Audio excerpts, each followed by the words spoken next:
अस्सलामुअलैकुम, खुश आमदीद। भली करे आया जी आया नू बखैर रागले वशअत के। नया दिन, नई शुरुआत करेंगे हम आपसे बहुत सारी ख़ास बातें।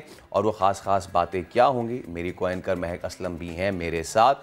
तो महक, आपको भी अस्सलामुअलैकुम और बताएं क्या ख़ास बातें हैं। वालेकुम अस्सलाम, गुड मॉर्निंग फैसल, कैसे हैं आप? उम्मीद है कि कराची में अब थोड़ी सी ठंड भी हो गई होगी और उम्मीद है कि कराची वाले बिल्कुल ठीक होंगे। आज हम प्रोग्राम में बहुत सारी बातें करने वाले हैं। जब हम कराची का जिक्र करते हैं तो कराची में आए रोज़ कुछ ना कुछ नया हो रहा होता है और टेक्नोलॉजी का एक कामयाब इस्तेमाल हुआ है कराची में। प्रोग्राम में आज इस खबर को हम हिस्सा बनाएंगे। इसके साथ साथ जो भारत का भारी नुकसान हुआ है कल, अफसोस तो है लेकिन इस पे बात करना भी ज़रूरी है, तो इसको भी आज हम प्रोग्राम में शामिल करेंगे। और इसके अलावा अपनी एक, अगर मैं ये कहूँ कि हीरो आबदोज़ है हमारी, जिसको याद करना, जिसके बारे में लोगों को बताना ताकि लोग याद रखें कि किस तरह से भारत को नाको चने चबवाए गए, दांत खट्टे किए गए भारत के, और किस तरह से बताया गया कि अगर हमारी तरफ किसी भी वक्त में, किसी भी टाइम में मैली आंख से देखेंगे, पहले या अब, तो हशर यही होगा। तो उस आबदोज़ का जिक्र भी करेंगे हम। हाँ, लेकिन सबसे पहले जिक्र कुछ माशरे का हो जाए, तब्दीली का हो जाए और निज़ाम का हो जाए। पाकिस्तानियों ने एक बार फिर निज़ाम पर सवाल उठाया है। सिर्फ निज़ाम ही नहीं बल्कि इस निज़ाम को चलाने वाले इदारों पर भी ऐसी राय दी है कि जो बहुत कुछ बताने के लिए काफ़ी है। सबसे गौरतलब बात यह है कि तहरीक इंसाफ की मौजूदा हुकूमत से आवाम को जो तवक्कुआत थी वो कितनी पूरी हुई, अगर नहीं हुई तो क्यों ना हो सकी, वजूहात क्या है, आवाम ने इस बारे में खुलकर बात की है। यानी कि आज है इंटरनेशनल ट्रांसपेरेंसी डे और इसी पे हम बात करेंगे। अगर करप्शन की, तो इंसदाद करप्शन का आलमी दिन मनाया जा रहा है। करप्शन का खात्मा मौजूदा हुकूमत की अव्वलीन तरजीह था, अव्वलीन हदफ था, जैसे आपको याद होगा।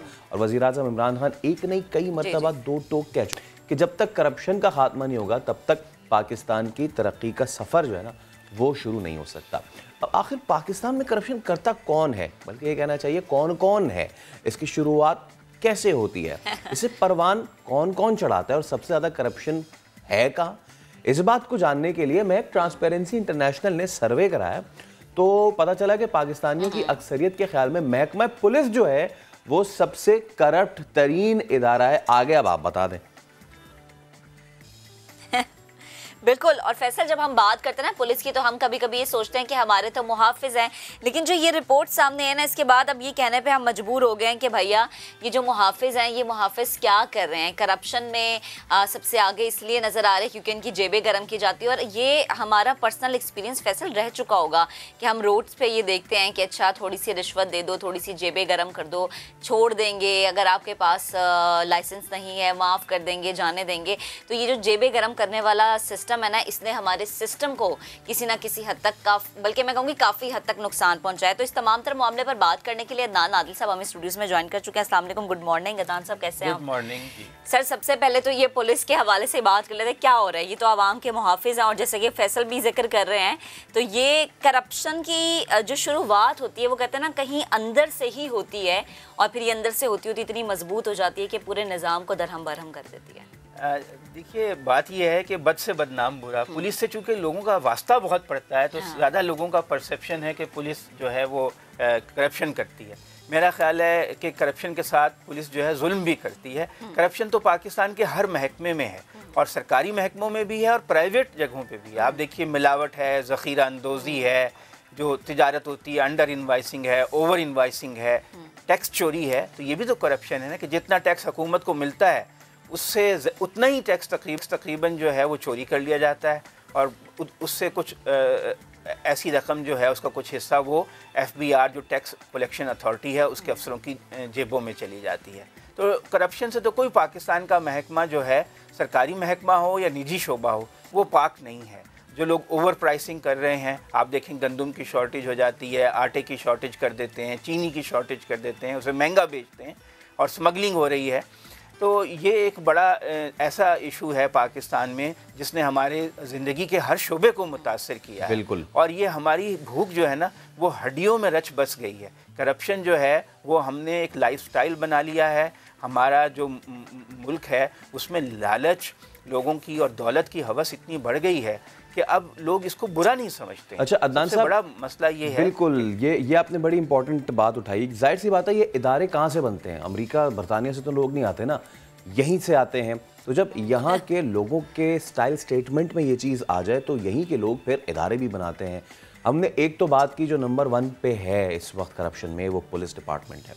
अब अगर दूसरी दर्जाबंदी हम करें और दूसरे नंबर पे आए तो अदलिया, करप्शन में पाकिस्तानी अवाम ने इसको दूसरे नंबर पे ये जगह दी है। थोड़ा आगे चलते हैं तो सर्वे के मुताबिक 92.9% पाकिस्तानी ये समझते हैं कि सबसे ज़्यादा महंगाई तहरीक इंसाफ के दौर में हुई है। चलिए महंगाई की तो हम बात करेंगे, लेकिन अदनान भाई ये पुलिस और अदलिया चोली दामन का इनका साथ रहता है। अब प्रॉब्लम यह है कि बारहा जो हमारी हायर कोर्ट्स हैं और उनके जजेस हैं वो इस चीज़ की निशानदेही कर चुके हैं। जो हमारी लोअर कोर्ट्स हैं वहाँ पे फैसले होने में देर होना, वहाँ पे करप्शन का होना, ये बहुत बड़ा इशू है। एक सुप्रीम कोर्ट या फिर चारों सूबों की जो हाई कोर्ट्स हैं वो तो बैठ के धड़ाधड़ सारे फैसले नहीं कर सकती ना। लोअर कोर्ट्स के हवाले से और वहाँ पे जो करप्शन होती है, वहाँ पे जिस तरीके से तमाम तर मामलात होते हैं, उस पर आपका भी एक्सपीरियंस हमसे शेयर कीजिएगा ज़रा। जी देखिए, बात यह है कि लाखों मुकदमात जो हैं वो पेंडिंग हैं। 20-20 साल तक फैसला नहीं होता, 4-4 साल तक अपील जो है उसकी तारीख नहीं लगती। यानी अगर एक आपने छोटी कोर्ट के ख़िलाफ़ हाई कोर्ट में अपील कर दी है तो 4-5 साल तक, 6 साल तक तो मुकदमा सुनना शुरू ही नहीं करते। ओवर बर्डनड हैं कोर्ट्स, जितने जजेस चाहिए उससे जितने इस वक्त मौजूद हैं 4 गुना ज़्यादा जजेस की ज़रूरत है। एक तो ये कि हमारे यहाँ जजेस की तादाद कम है, वो ओवर बर्डन हैं, दुनिया के दूसरे मुल्कों की निस्बत उनको ज़्यादा केसेस सुनने पड़ते हैं। ये एक ऐसा शोबा है जिस पे कोई भी हुकूमत बड़ी आसानी से मामलात को ठीक कर सकती है, लेकिन हमारा जो हुक्मरान तबका है वो इलीट कैप्चर है इस स्टेट का। जागीरदार तबका है, बिग बिजनेसमैन हैं, अमीर लोग हैं, उनको आम आदमी और मुतवसत तबके की जो मुश्किलात हैं उसका ख्याल नहीं है। इसी वजह से ज़्यादा मसाइल हैं। वरना अगर ये जजों की तादाद बढ़ा दें और केस मैनेजमेंट सिस्टम को मुअस्सर बना दें तो ये मसाइल कम हो सकते हैं, ख़त्म नहीं होंगे, कम हो सकते हैं। इस वक्त तो आप छोटी कोर्ट्स में जाएं, हर तारीख लेने के लिए आपको वहाँ पे रीडर को पैसे देने पड़ते हैं, हेलमेंट को पैसे देने पड़ते हैं, हर काम के लिए आपको पैसे देने पड़ते हैं। एक इंतहाई शर्मनाक सूरत हाल होती है। ये बात हमारे जजों को मालूम है, लेकिन वो इसको रोक नहीं सकते। देखिए, जब 80-90% लोग करप्ट हो जाएं तो आप करप्शन को नहीं रोक सकते। 10-20% लोग करप्ट हों तो आप करप्शन को रोक सकते हैं। आप हर आदमी के ऊपर एक पुलिस वाला, एक करप्शन रोकने वाला तो नहीं बिठा सकते। फिर उसकी करप्शन रोकने के लिए उसके ऊपर बिठाएं, फिर उसकी करप्शन रोकने के लिए उसके ऊपर, ये सिलसिला कहाँ रुकेगा? मसला ये है कि हमारे वैल्यू सिस्टम में अब करप्शन जो है वो जायज़ हो गई। लोग इसको जायज़ समझने लगे हैं, इसको अपना हक समझने लगे हैं। अगर आप जो है वो उनको रोकें, कहेंगे सारी दुनिया ऐसा करती है, मैं कर रहा हूँ तो इसमें क्या बुरी बात है। तो जब तक हम अपने तालीमी निज़ाम में, अखलाकी निज़ाम में, हमारे उलमा, मसाजिद में लोगों को इस बात पे एम्फेसाइज़ नहीं करेंगे कि भाई रिज़्क़ हलाल कमाना इबादत है, सबसे बड़ी बात। आप हराम खाकर तो कोई इबादत कर लें, बाहर चले जाएं, कहीं ज़ियारात को चले जाएं, हज उम्रे पे चले जाएं, लेकिन अगर आपकी हलाल कमाई नहीं है तो वो ठीक नहीं है।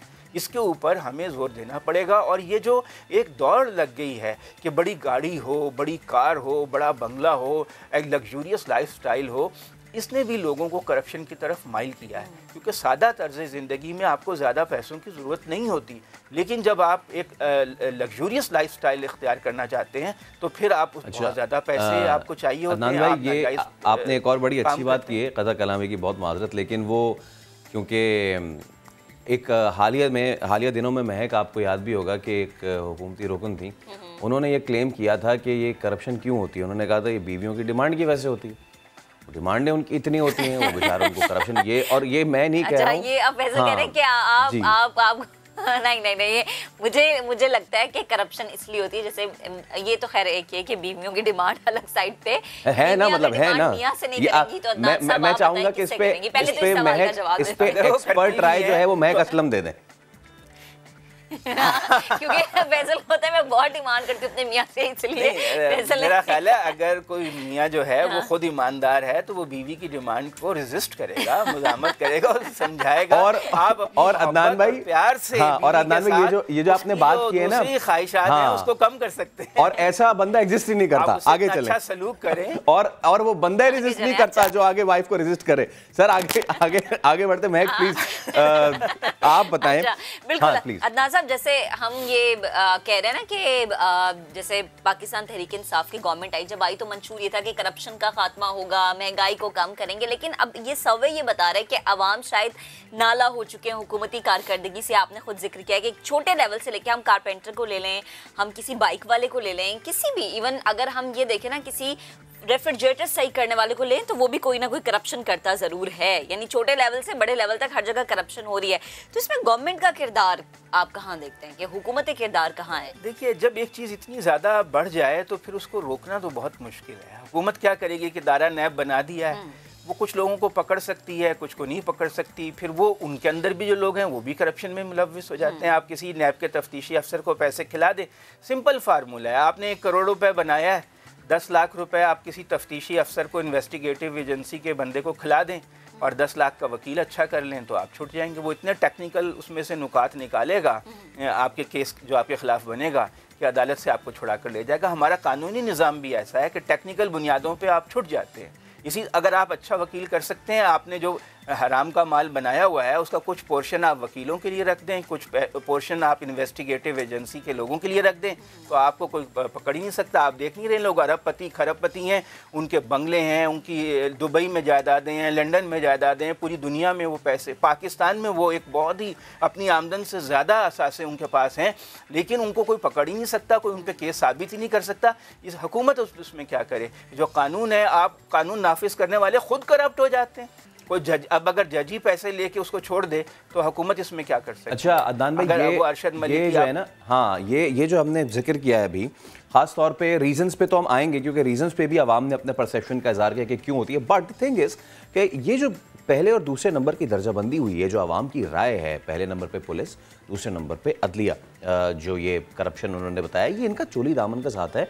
और देखिए कितनी ही आम बात है, पिछले दिनों कराची में एक चीज़ रिपोर्ट हुई कि पुलिस ने 110 स्ट्रीट क्राइम में मुलव्विस मुल्ज़िमान को पकड़ लिया, उन पे फिर केस चलाओ, ये सारी चीज़ें हुई और फिर वो 4 महीने बाद बरी हो गए। पुलिस जो है वो ये कहती है कि हम क्या करें, जब प्रोसिक्यूशन कमज़ोर हुई तो वो छूट गए और अदालत ने उनको छोड़ दिया, अदालत उन पे डालती है। ये एक बहुत बड़ा फैक्टर है। आप सोचिए कि सिर्फ करप्शन एक बुराई नहीं है, इस एक बुराई ने एक दूसरी बुराई को जन्म दिया है जो कि जानलेवा है। और इससे देखिए सबसे ज़्यादा मुतासिर गरीब आदमी होता है, क्योंकि अब आप देखिए कि हुकूमत ने फ़र्ज़ कीजिए कि 1 अरब रुपए रखे सेहत के महकमे के लिए, वो 1 अरब रुपए का फ़ायदा जो है आवाम को पहुंचना चाहिए। अगर उसमें से 50 करोड़ रुपए करप्शन की नज़र हो गए तो आवाम को तो सिर्फ 50 करोड़ का फ़ायदा पहुंचा ना। आप देखिए अस्पताल में आप जाते हैं इलाज के लिए, वहाँ पे डॉक्टरों की एक बहुत बड़ी तादाद मौजूद है, लेकिन वो काम नहीं कर रही, वो भी तो करप्शन है ना। वो लोगों को ट्रीट नहीं कर रही, उनका इलाज मुआवजे में दिलचस्पी नहीं ले रही, दवाएँ जो हैं चोरी हो रही हैं, और नर्सिंग का अमला जो है वो सही तरह काम नहीं कर रहा है। तो करप्शन से सबसे ज़्यादा नुकसान पहुँचता है गरीब आदमी को, सफ़ेद पोश तबके को। आपके पास पैसे नहीं है, सफ़ेद पोश तबके से ताल्लुक़ है, आपका काम नहीं होगा। एक आदमी अमीर है, उसके पास पैसे हैं, वो पैसे देके अपना काम करा लेगा। इसी तरह आप बाज़ार में जाते हैं तो आपके पास पैसे कम हैं, आप वो चीज़ नहीं खरीद सकते। एक आदमी के पास रिश्वत की कमाई है, मैं देखता हूँ, मैं अपने घर जाता हूँ, रास्ते में फल लेने के लिए लोग आते हैं, वो कहते हैं ये चीज़ दे दो, ये चीज़ दे दो, ये चीज़ दे दो, रेट भी नहीं पूछते, सब चीज़ें खरीद के जितने पैसे वो कहता है देके चले जाते हैं, और दुगने रेट्स पे वो बेच रहा होता है, क्योंकि उन्होंने 5-10 हज़ार रुपये की दिहाड़ी लगाई होती है, नाजायज़ ऊपर की कमाई होती है। वो चाहते हैं कि बस ये पैसे दें और चीज़ खरीद के अपने घर ले जाएं। अब जो आदमी के पास हैं ही हलाल की कमाई के थोड़े से पैसे, वो तो रेट पूछेगा, उसमें भाव ताव करेगा, तो वो तो कहेगा भाई ये तुम 60 रुपये का केला 120 रुपये दर्जन दे रहे हो, मैं कहाँ से लाऊं इतने पैसे? तो वो दुकानदार कहेगा जाओ जाओ भागो यहाँ से, जाओ जो हुकूमत ने रेट निकाला है उससे जाकर लो। मसला ये है कि लोगों की अक्सरियत का जो निज़ाम इक़्तिदार है, हमने अपने मज़हब से अखलाकियात को खारिज कर दिया है। हम समझते हैं कि मज़हब सिर्फ इबादत का या और कुछ रिचुअल्स का नाम है। जब तक हम ये हमारे लोगों के जहनों में रासिख नहीं होगा कि असल में हलाल कमाई जो है वो भी इबादत है, जो हलाल रिस्क कमाना है वो भी एक अल्लाह ताला की तरफ से हुक्म है, उसके बगैर इबादत भी कबूल नहीं होती। तो जब तक सारे लोग 80-90% लोग अगर बेईमानी में मुलव्विस हैं, हुकूमत क्या कर सकती है? फिर आप क्या देखिए, जो हुकूमत ने कानून बदला कि आप सरकारी अफसरों के खिलाफ नैब कार्रवाई नहीं कर सकती, क्यों? उन्होंने काम करना छोड़ दिया। तहरीक इंसाफ की हुकूमत आई, 1 साल तक तो फाइल ही नहीं हिल रही थी, दफ्तरों में काम नहीं हो रहा था, वो कहते हैं हमें नैब का डर है। हमें नैब का डर है, नैब पकड़ लेगी अगर हम फाइल करें। फिर हुकूमत ने उनको इस्तिस्ना दिया, ऐसा मुश्किल बना दिया कि अब सरकारी अफसरों पे हाथ डालना आसान नहीं, पहले चीफ सेक्रेटरी की इजाज़त लेनी पड़ती है। बिजनेसमैन ने पैसा रोक लिया, कारोबार करना कम कर दिया। हुकूमत ने फिर उनको भी एग्जेम्पशन दी कि आप जो है नैब जो है वो कारोबारी इदारों पे हाथ नहीं डालेगा। तो आप देखिए कि जब आप करप्शन को रोकने के लिए हुकूमत कोई काम करती है तो सब लोग अदम ताउन की पॉलिसी इख्तियार कर लेते हैं। ऐसा ही है। सरकारी अफसर काम करना छोड़ देते हैं, बिजनेसमैन पैसा लगाना छोड़ देता है, लोग कहते हैं जी ये तो सारा इन्होंने मईशत का भट्टा और बिठा दिया। अदनान साहब फिर यही होता है ना कि गरीब गरीब तर होता है और अमीर अमीर तर होता चला जाता है। मगर पाकिस्तानी मुआशरे में अगर मैं ये कहूँ कि पूरा मुआशरा हमारा करप्ट नहीं है, बल्कि कुछ लोग ऐसे भी हैं जो कि ईमानदार है, अगर उन्हें सरेराह कुछ मिल जाए तो फौरन वापस कर देते हैं। और एक दो नहीं बल्कि बहुत सारे पैसों की बात है। गुजरांवाला का शहरी जिसे मिले बहुत सारे पैसे, और उसने वो पैसे जिनके थे उन्हें वापस कर दिए। ये जो ईमानदार शख्स है अदील अशरफ, हमारे साथ फैसल मौजूद भी है तो इनकी मुलाकात करवाते हैं, इनसे जानते हैं कि ये जो इन्होंने काम कारनामा सरअंजाम दिया है। होता है ना कि दिल में कहीं ना कहीं कोई ना कोई मैल आ जाती है जब आप पैसा देखते हैं, और इतना पैसा जब आप देखते हैं तो आप ये सोचते हैं कि ठीक है किसने पूछ लेना है, लेकिन इस शख्स के दिल में खौफ खुदा बहुत है। चलें पहले रिपोर्ट देखते हैं, फिर आपसे इनकी मुलाकात भी करवाएंगे। अदील अशरफ हमारे साथ भी मौजूद हैं। अदील भाई अस्सलाम वालेकुम सबसे पहले तो, और थैंक यू सो मच। हमें ज़रा पहले तो ये बताएं कि ये पूरा वाक़या आप अपने अल्फाज में बयान करें। क्या कहाँ से आपको मिली रकम, कितनी मिली, फिर किस तरह वापसी हुई, ये सारा हमें बताएं। जी वालेकुम अस्सलाम रहमतुल्लाह। जी हमारी इधर गुजरांवाला में शेखपुरा रोड पे ऑटो पार्ट्स की तकवा ऑटो पार्ट्स हमारी उधर शॉप है। मैं उधर बाहर खड़ा था, बच्चे को एक शॉपर मिला है। उस शॉपर उसने मुझे पकड़ा दिया। मैंने देखा इतनी बड़ी अमाउंट है तो मैं तो एकदम ही जो है ना मेरे दिल में खौफ आया। मैंने कहा यार इधर जो है ना इधर शोर मचाने से बेहतर है इसको जो है ना सेफ किया जाए। तो फ़ौरन मैंने जो है ना उधर पुलिस को कॉल की है। तो इलाका के जो SHO हैं कैसर अब्बास साहब थाना ख्याली के, उन्होंने अपने ऑफिसर भेजे हैं। तो उनको मैंने रकम जो है ना उनको गिनवा के उनसे रिसीविंग ले ली। मैंने कहा भाईजान ये जिसकी है अमानत है उसको मिले, आपने ये पहुँचानी है उसको। तो अल्हम्दुलिल्लाह वो कैसर अब्बास साहब वो बड़े अच्छे ऑफिसर हैं। मैं कह रहा हूँ हर महकमे में होते हैं इस तरह के बंदे, करप्शन तो हर महकमे में ही है। तो मैं 5 उंगलियां एक जैसी तो नहीं होती, तो कोई ना कोई बंदा होता है ईमानदार। उन्होंने अपनी ईमानदारी से जो है ना ये काम किया है और पेज बना के सोशल मीडिया पे उन्होंने एक्टिव कर दिया है। तो अल्हम्दुलिल्लाह वो नेक्स्ट डे वो जो साहब हैं शोएब भट्ट साहब जिनकी रकम थी वो पहुँचे हैं। तो उनकी मेरे से बात हुई है। मैंने उनको यही कहा, मैंने कहा भाईजान आप परेशान ना हो, इंशाल्लाह आपको जो है ना आपकी ये रकम है, आप अपने यहाँ कोई सबूत लाएं, कोई निशानी लाएं, तो इंशाल्लाह जो है ना आप पूरे सबूत के साथ मैंने आपको थाने चलूँगा आपके साथ, आपको अमाउंट आपकी मिल जाएगी इंशाल्लाह। अगर आपकी है तो आपको मिलेगी, ज़रूर मिलेगी, आपकी हक हलाल की कमाई है। वो साहब बड़े मुतमईन हुए मेरे से मिलके, वो कह रहे थे अदील भाई मैं पूरी ज़कात देता हूँ इन पैसों पे, तो मेरी रकम है वो देखें आपके पास आई है। मैंने कहा यार मेरे से ये अल्लाह ने मेरे से करवा लिया है, तो ये मेरी जगह कोई और होता तो पता नहीं क्या बन जाता। वो खुद ही वो लड़कों में वो बांट लेते, वो पकड़ लेता कोई और आदमी। उधर कूड़े वाला भी था, वो कूड़े वाला उधर से वो तकरीबन 5-7 फुट के फासले पे कूड़ा उठाया उसने। तो मैं वो देख रहा हूँ बाद में बस अदील साहब वो कहते हैं ना कि जिसके दिल में अल्लाह ताला खौफ खुदा पैदा कर दे तो वो बस वो जो शख्स होता है वो सुरखरू हो जाता है। प्लीज़ एक तो अपनी बात मुकम्मल कीजिएगा, दूसरा मेरा सवाल भी लीजिएगा कि अब ये इंसानी फितरत है ना कि पैसे को देख के दिल में लालच आ जाना। 1% 2% चले वो तो लोग वो होते हैं जिनके दिलों में 100% लालच आ जाता है, शायद उनके दिल में खौफ खुदा नहीं होता। लेकिन जब ये आपके पास रकम पहुंची, आपने खोल के इसको गिना, कुछ ना कुछ तो लालच दिल में पैदा हुई होगी। ये पहली सोच जो थी वो क्या थी आपकी? नहीं अल्हम्दुलिल्लाह हमारी जो घर से तरबियत है, वालिदैन की भाइयों ने जो तरबियत की है अल्हम्दुलिल्लाह जो है ना हक हलाल की कमाई से उन्होंने हमें जो है ना पाला है। मेरे भाइयों ने, मैं छोटा हूँ, मेरे भाई दोनों मुझे बच्चों की तरह उन्होंने मेरा जो है ना मेरी परवरिश की है, अपने बच्चों से भी बढ़ के मेरी परवरिश की है उन्होंने। मुझे बड़ा उन पे होता है। तो मैं जो है ना एक पल ही नहीं मैंने देखे, जब रकम देखी, ईमानी बात है ज़रा भी नहीं आया कि लालच आया ही नहीं कि यार इसको जो है ना मैं रखूँ कुछ रकम, ज़रा भी नहीं आया। ये तो पहला वाक़या नहीं है मेरे साथ, इससे पहले भी आज से कुछ साल डेढ़ पहले मेरे साथ ये वाक़या हुआ था। मैं और मेरी वाइफ थे, दोनों मार्केट जा रहे थे, तो एटीएम में मैंने वो अंदर जाने लगा, मैंने कहा यार मैं कुछ ना पेमेंट निकलवा लूँ। एक लड़का आया और जल्दी से एटीएम के अंदर चला गया। वो ऐसे ही फ़ोन सुनते सुनते ही बाहर आ गया, मोटर बाइक पे बैठा है, तो जल्दी से चला गया। मैं अंदर गया हूँ, अंदर मैंने जाके क्या देखा है, उसका कार्ड एंटर था, उसका पासवर्ड भी लगा हुआ था, सामने स्क्रीन पे जैसे अमाउंट आती है 5,000, 10,000, अदर अमाउंट, चेक बैलेंस। तो मैंने अल्हम्दुलिल्लाह तब भी 1 रुपया भी नहीं उसका छेड़ा। मैंने बस उसको मैंने कहा चलो यार पता नहीं बैलेंस नहीं होगा, छोड़ गया कार्ड। और मैंने बैलेंस चेक किया, अदील भाई ये तो आपने ईमानी बात है, बिल्कुल हल्फन कह रहा हूँ, 17,85,000 रुपए की अमाउंट थी उसकी, तो मैंने उसी वक्त कैंसिल किया है।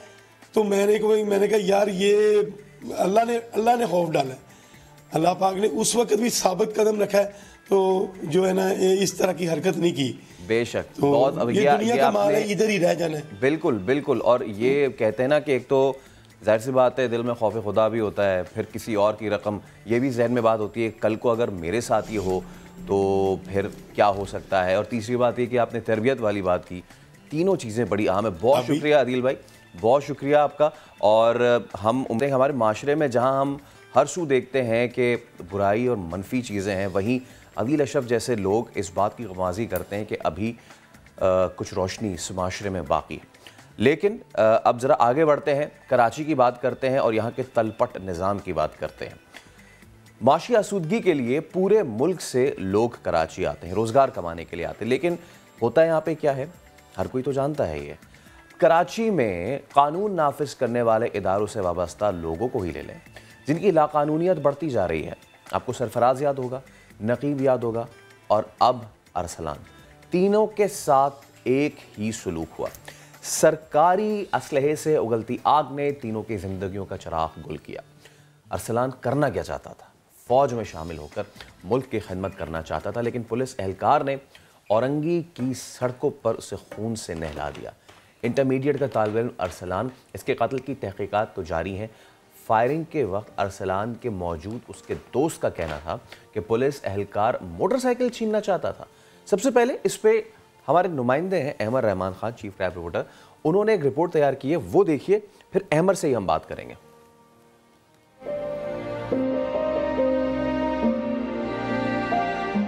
कराची का अरसलान महसूद पुलिस एहलकारों के जराइम में मुलव्विस होने की तस्वीर बन चुका है, जिसे पहले मोटरसाइकिल छीनने की कोशिश में कत्ल किया गया और सितम बालाए सितम ये कि उसके बाद उसे डाकू साबित करने की भी कोशिशें की गईं। जिस वक्त अरसलान महसूद को कत्ल किया गया, उसकी मोटरसाइकिल उसका दोस्त यासिर आफरीदी चला रहा था। कातिल की जानिब से फायर की गई 2 गोलियां यासिर आफरीदी को भी लगी थीं। कितनी गोलियां चलाई होंगी उन्होंने?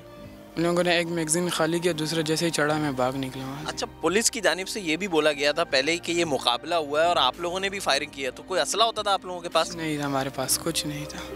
कत्ल के मुलजिम पुलिस एहलकार तौहीद ने ये इक़दाम एसपी औरंगी के दफ्तर से चंद कदम के फासले पर किया। ये वो जगह है जहाँ पुलिस एहलकार तौहीद के हाथों इंटरमीडिएट के तालिब इल्म अरसलान का कत्ल हुआ और इससे बिल्कुल चंद कदम के फासलों पर आप देख सकते हैं ये एसएसपी ऑफिस की दीवार है, एसपी औरंगी का दफ्तर है, उसके बिल्कुल बराबर में औरंगी टाउन थाना है और यहाँ पर चीपा का एक बूथ भी बना हुआ है। तो आए इनसे ज़रा बात भी करते हैं। मैं गाड़ी लेकर के गया हूँ, बंदा गिरा हुआ था और गिरा हुआ बंदे को मैंने गाड़ी में शिफ्ट करके और अब्बास ही रवाना हुआ। मुझे नहीं मालूम आगे फायर किसने किए थे, सिर्फ आवाज़ सुनी थी मैंने। एम्बुलेंस ड्राइवर ने भी समा से गुफ्तगू में तस्दीक की कि अरसलान की मैयत उठाए जाने के बाद पिस्तौल मकतूल से मंसूब करके थमाई गई थी। के पास से कोई असला वसला भी मिला था? असला एक वो जो सिविल कपड़ों में था बंदा, उसने उठा के दिया था कि भाई ये यहाँ पे पड़ा हुआ है, ये चीज़ बस। मकतूल के दोस्त यासिर आफरीदी का कहना है कि नई मोटरसाइकिल ही अरसलान की जान जाने का सबब बनी है। आप लोगों के पास नई बाइक थी कहते हैं? 0 मीटर बाइक थी, कल ही शोरूम से निकाली थी। 1250 मीटर बाइक थी। बाइक का ही मसला होगा क्योंकि इन लोगों ने पहले फायर मेरे ऊपर की। अरसलान के कत्ल की FIR दर्ज कराने वाले चचा को भी यकीन है कि अरसलान की जान मोटरसाइकिल छीनने की कोशिश में ही ली गई है। अरसलान को नई बाइक जो है वो दिलाई थी आप लोगों ने? जी अभी दिलाया था, 6 दिन हो गया तकरीबन मेरे ख्याल में। वही छीनने के लिए जो या बकौल यासर की कि अरसलान ने कहा कि भाई ये बंदे हमसे स्कूटर छीन लेते हैं, ये तो हमें इल्म नहीं था कि पुलिस वाले हैं। अरसलान के वालिद लियाकत महसूद ने कहा है कि जब तक इंसाफ नहीं मिल जाता उनके साथ साथ उनका कबीला भी चैन से नहीं बैठेगा। इंसाफ ये चाहिए जो एक के सेचो वो 2 कातिल। वजीर आला को मैं अपील करता हूँ ये 3 बंदे को सज़ल मौत दे, फांसी दे दे। इसने जितना नजायज़ किया ये नजायज़ कभी बर्दाश्त कभी नहीं है, लेकिन मेरे को ये इंसाफ नहीं मिलेगा तो उसको फांसी नहीं मिलेगा तो मेरा दिल तो पूरे हमारा जितना कौम भी है मेरा दिल ठंडा नहीं होगा। वालिद चाहते थे कि अरसलान महसूद कारोबार संभाले मगर उसे फौज में जाने का जुनून था। मगर औरंगी टाउन के इस मकाम पर अरसलान के साथ उसके ख्वाबों को भी कत्ल कर दिया गया। लियाकत महसूद ने कभी सोचा भी ना था कि जिस बेटे के नाज उठाए थे उसका जनाजा भी उठाना पड़ेगा। बेटा वो भी जिसकी 1 दिसंबर को ही मंगनी की गई थी। इसको मैंने बहुत दफे बताया कि इतना दूर नहीं जाओ, छोड़ दो, अभी मेरा अपना कारोबार है, कारोबार करो। उसने बोला नहीं, मेरा आर्मी का शौक है, जो हम इतना तालीम भी कर सकता हो जो मैं आर्मी में भर्ती हो जाएगा। पहली तारीख इसकी मंगली हुआ था और कल के दिन हमने रखा था कि हम शादी के दिन रखते हैं। अरसलान के कत्ल में मुलव्विस मुल्जिमान पुलिस एहलकार तौहीद और साथी उमैर को कड़े पहरे में इंसदाद दहशतगर्दी की अदालत में पेश किया गया और 20 दिसंबर तक के जुडिशल रिमांड पर पुलिस के हवाले किया गया है। पुलिस का है फर्ज मदद आपकी, लेकिन यही पुलिस एहलकार जब शहरियों की जान लेने लग जाएं तो न सिर्फ पूरे इदारे की बदनामी का बाइस बनते हैं बल्कि शहरियों का पुलिस पर से भरोसा भी उठने लगता है। कैमरामैन मोहम्मद कामरान के साथ अहमद रहमान खान, समा, कराची। तो रिपोर्ट हमने आपको दिखाई है अहमर की और अहमर ही हमारे साथ मौजूद है। अहमर, गुड मॉर्निंग, बेहद शुक्रिया कि आपने वक्त निकाला। ये हम जब कहते हैं ना कि एक नौजवान जो है पुलिस की गोली का शिकार हो गया, दूसरा नौजवान चला गया, अब ये 1-2 की कहानी नहीं है, अभी एक तीसरा भी शामिल हो गया। और अल्लाह ना करे मेरे मुंह में खाक कि हम कभी भी ये कहें कि एक चौथा भी नौजवान, हमारे शहर कायद का एक चौथा नौजवान भी किसी पुलिस एहलकार की गोली का शिकार हुआ है। पुलिस एहलकार को तो हम समझते हैं कि हमारे मुहाफिज हैं, लेकिन जब खून में यही लोग नहला देते हैं और सोचते नहीं हैं कि एक घर से जवान का जनाजा निकलना क़यामत बर्पा होने के मुतरादिफ होता है और इसका तो अजाला ज़िंदगी भर नहीं होता। इसको हम क्या समझें? निज़ाम नहीं है कोई चलाने वाला नहीं है, कोई पूछने वाला नहीं है। सबको पता है कि शहर कायद में अंधेर नगरी चौपट राज है कि कुछ भी कर लेंगे, कोई गिरेबान आके नहीं पकड़ेगा, कोई पूछगछ नहीं होगी। जी देखिए महक, निज़ाम भी मौजूद है, कानून भी मौजूद है, लेकिन उस पर अमल दरामद जो है वो नहीं किया जाता है। साथ ही साथ जो महकमा पुलिस है उसमें स्कूटनी की ज़रूरत है और बहुत ज़्यादा स्कूटनी की ज़रूरत है। उसकी वजह यह है कि बहुत ज़्यादा ऑर्गेनाइज क्राइम में मुलव्वस हो चुके हैं पुलिस अफसरान और पुलिस एहलकार। ये कोई नई बात नहीं है कि किसी पुलिस एहलकार की जानिब से गोली चल गई या किसी की मोटरसाइकिल छीनने के दौरान पता चला कि ये तो पुलिस एहलकार था। चाहे मंशियात की सप्लाई हो, मंशियात की फ़रोख्त हो, चोरी के मोबाइल फ़ोन्स का बिकना हो, चोरी की गाड़ियों का या फिर मोटरसाइकिलों का फ़रोख्त होना हो, कहीं ना कहीं किसी न किसी जगह पर सरपरस्ती हमें पुलिस एहलकार या पुलिस अफसरान की दिखाई दे रही होती है। तो इसकी बहुत ज़रूरत है कि एक स्कूटनी की जाए। मुझे याद है 2015 में उस ज़माने के DIG होते थे आफ्ताब पठान साहब, उनकी जानिब से एक रिपोर्ट तैयार की गई थी जिसमें सैकड़ों एहलकारों के और अफसरान के नाम शामिल थे और हर महकमे के थे।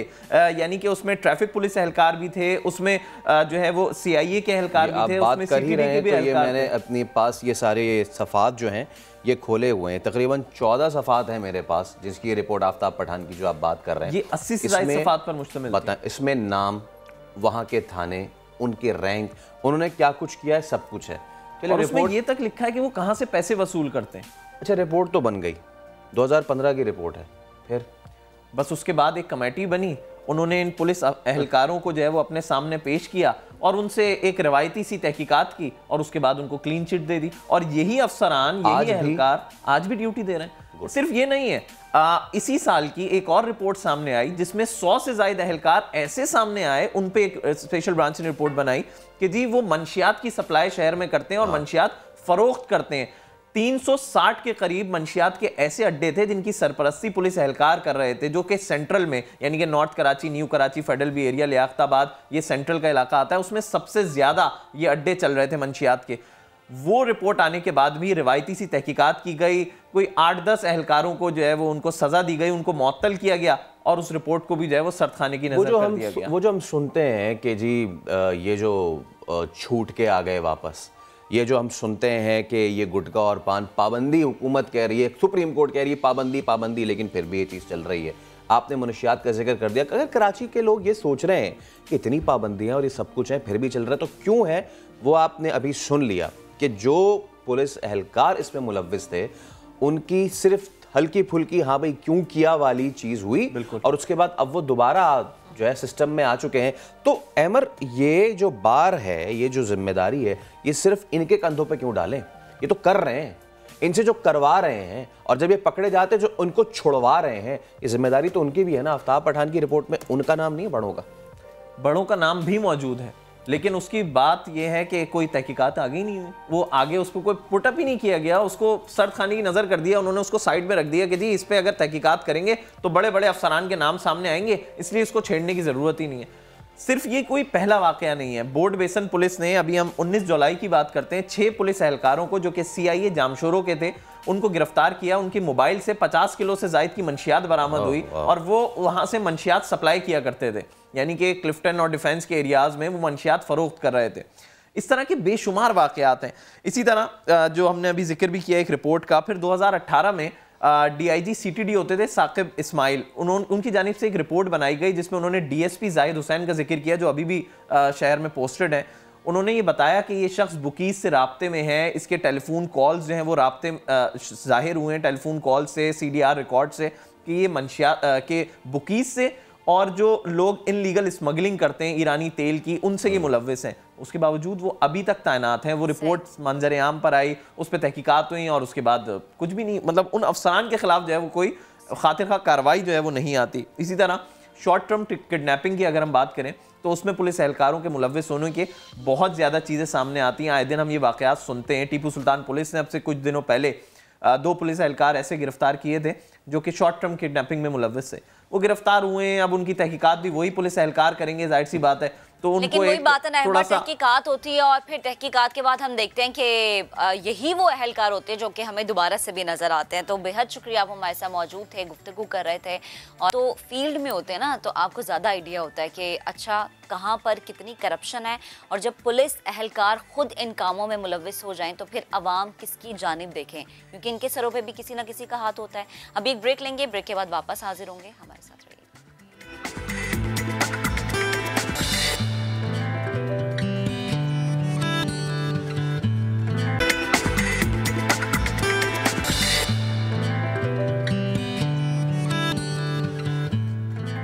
Welcome back. अब एक बड़ा अहम मामला है, नौमौलूद की ग़िज़ाइयत। पाकिस्तान में माओं का बड़ा मसला है और हुकूमत ने इसका हल निकाला है। वज़ारत सेहत ने इस हवाले से एक बड़ा फैसला किया है। नौमौलूद को माँ का दूध तरजीह बनाने के लिए 2002 के ऑर्डिनेंस में तरमीम का एक मुसव्वदा तैयार किया है। अब नौमौलूद बच्चों के फॉर्मूला दूध के डब्बे पर दूध का लफ्ज़ नहीं लिखा जाएगा। ऐसे डिब्बे पर लिखना होगा कि ये माँ के दूध का मुतबादिल नहीं है।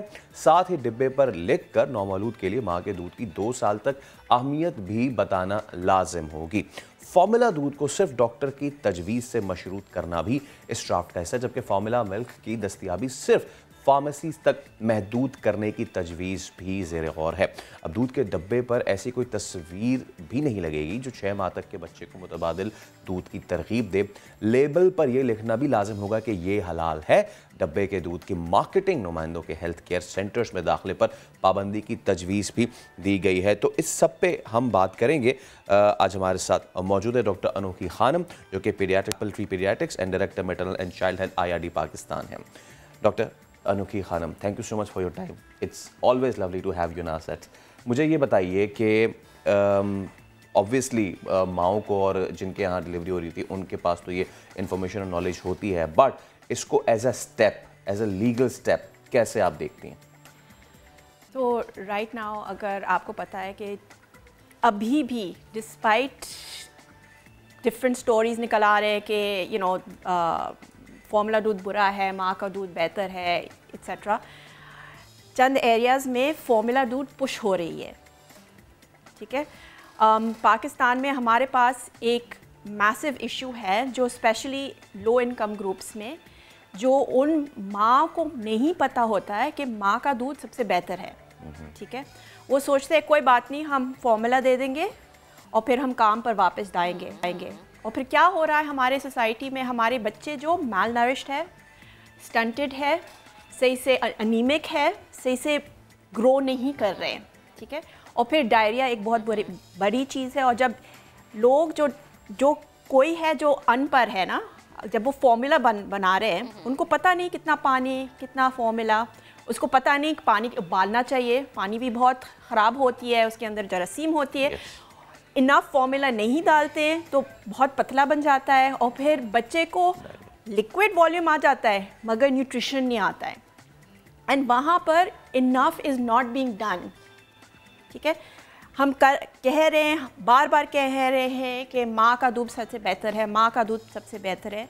This is a good step forward, ठीक है, मगर जब तक हम इम्प्लीमेंट नहीं कर सकते कि things are prescription only etcetera, क्योंकि मैं फार्मेसी जा सकती हूँ, कोई भी फार्मेसी जा सकता है, पर्ची लिख कर बोल देता कि मुझे ये चाहिए, वो चाहिए। There is no proper regulation at the pharmacy, ठीक है। Some medication they do expect a script, but others जाके पूछते हैं मुझे ये चाहिए, वो चाहिए, मिल जाता है प्रिस्क्रिप्शन के बगैर। So without actually putting proper regulatory bodies, और मेरे ख्याल से we need to be enforcing more, advertising more, working more on educating. हमें माँ को, हमारी जो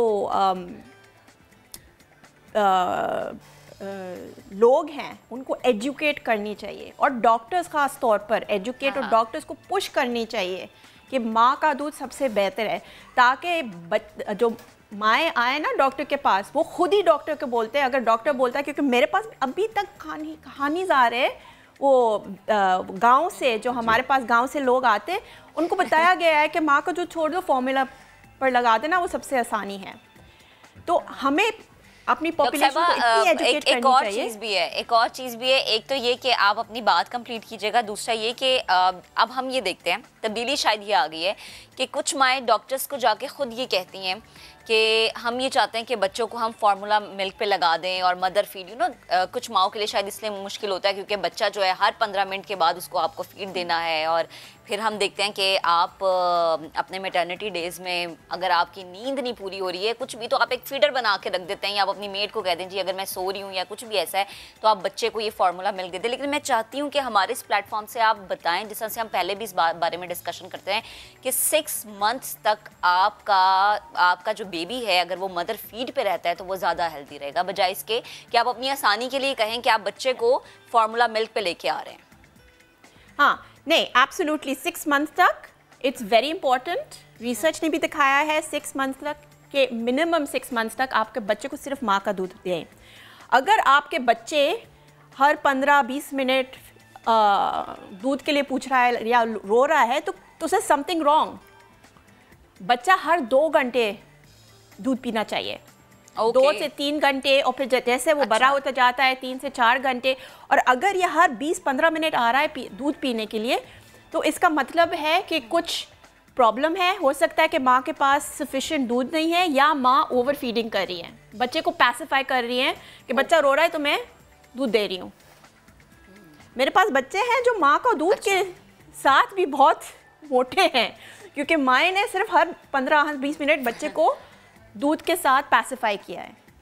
तो आपका बच्चा हर पहले 2 महीने में हर 2 घंटे, उसके बाद 2 से 3 घंटे, उसके बाद 3 से 4 घंटे, और फिर आहिस्ता आहिस्ता रात को लंबे गैप्स होने चाहिए दूध के दरमियान, पीने के दरमियान। तो अगर आप सोच रहे कि मेरा बच्चा हर 15-20 मिनट आ रहा है, मुझे नहीं देना माँ का दूध, मुझे ये ज़्यादा आसानी है कि मैं फॉर्मूला दूंगी, तो नंबर 1 ओवर फीडिंग हो जाता है। नंबर 2 आप वो चीज़ें don't come to the bottom कि ये क्यों हो रहा है। तो इट्स रियली रियली इंपॉर्टेंट। अगर आपका बच्चा दो घंटे के से जल्दी पूछ रहा है दूध के लिए तो कुछ प्रॉब्लम है। ओके ठीक है। अच्छा डॉक्टर साहब एक और चीज़ ना, ये तो हमने बात कर ली कि क्या होना चाहिए, बट ये जिस तरीके का ड्राफ्ट अब गवर्नमेंट तैयार कर रही है, इज़ इट सेटिस्फैक्ट्री, या फिर जो हमारे लोगों की जो आदतें हैं अगर हुकूमत ने कर भी दिया है तो भी क्या हुआ, वो करना तो उन्होंने वही है जहाँ उनकी आसानी होनी है। इज़ दिस स्टेप सेटिस्फैक्ट्री, या फिर आप इस पे मज़ीद कोई चाहेंगी कि कोई मुझे और चाहिए, और चीज़ें चाहिए। कंपलसरी होना चाहिए कि दफ्तरों फॉर एग्जांपल हमारे पास माएँ जो काम करती हैं, हाँ बिल्कुल ठीक है, मटर्निटी लीव हब मिलना चाहिए, मगर हर सबको नहीं मिलता, ठीक है। जो माएँ को काम करनी है मटर्निटी के बाद, या अगर उनको मटर्निटी लीव नहीं मिल रहा है तो वो कैसे बच्चे को दूध पिलाएगी, ठीक है। तो उसके लिए एडवाइजिंग अबाउट पंपिंग, काम के जगह में चाइल्ड केयर होने चाहिए, या माँ के लिए एक जगह होनी चाहिए जहाँ कर वो ब्रेस्ट फीडिंग कर सकती है, अपना दूध पंप कर सकती है। ये सारी चीज़ें भी होने चाहिए।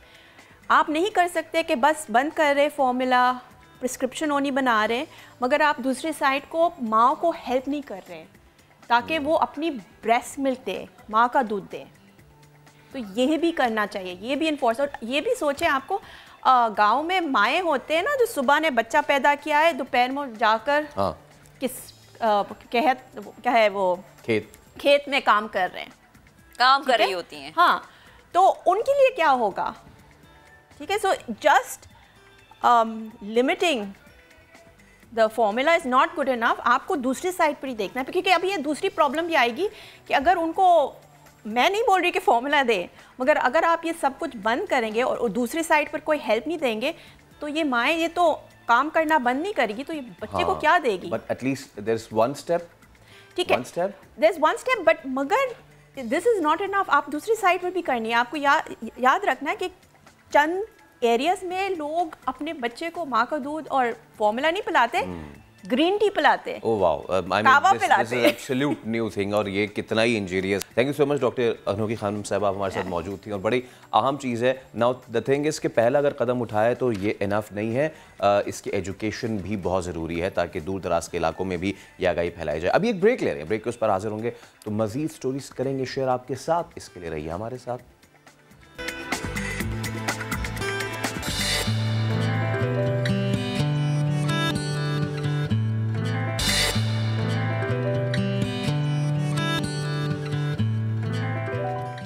इक्कीसवीं सदी में अब कोई भी जिस्मानी नुक्स वो नुक्स नहीं रहा है। क्यों? क्योंकि पूरी दुनिया में तो हम देखते हैं, अब कराची में भी कुछ ऐसा ही देखने में आया। दो वाक़यात हैं। एक तो ये कि डॉक्टर्स ने बसारत से महरूम एबटाबाद के नन्हे शहाब की ज़िंदगी में रोशनी भर दी, और बाजू के बगैर पैदा होने वाली 3 बरस की मोमिना को भी अब जादुई बाजू मिल गया है। ये दो जो है वो वाक़यात हैं। अगर पहले का जिक्र करें तो अमेरिका से मंगवाई गई आँख कामयाब ऑपरेशन के बाद 14 माह के नन्हे शहाब को लगाई गई। कितनी अच्छी बात है कि चंद घंटों बाद जब आँख खोली इसने और पट्टी खोली गई तो बच्चा वालिदैन को देखकर खुशी से खेल उठा। शहाब का ऑपरेशन करने वाले डॉक्टर फैसल कहते हैं कि जब शहाब मुस्कुराया और माँ बाप ने उसका माथा चूमा तो जो खुशी थी उस वक्त वो बयान नहीं की जा सकती।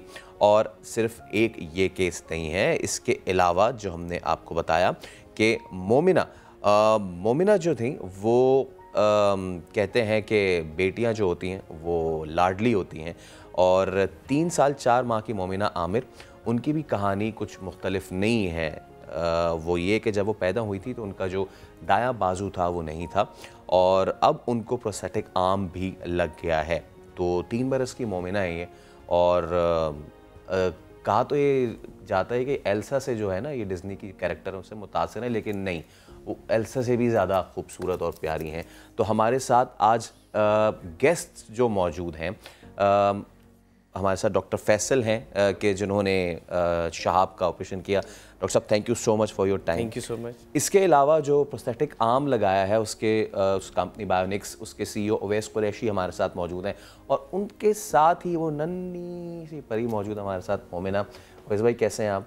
ठीक है। अच्छा, ये तो कहते हैं ना कि छोटे बच्चे अम्मा अब्बा के बगैर तो बिल्कुल भी नहीं बैठते।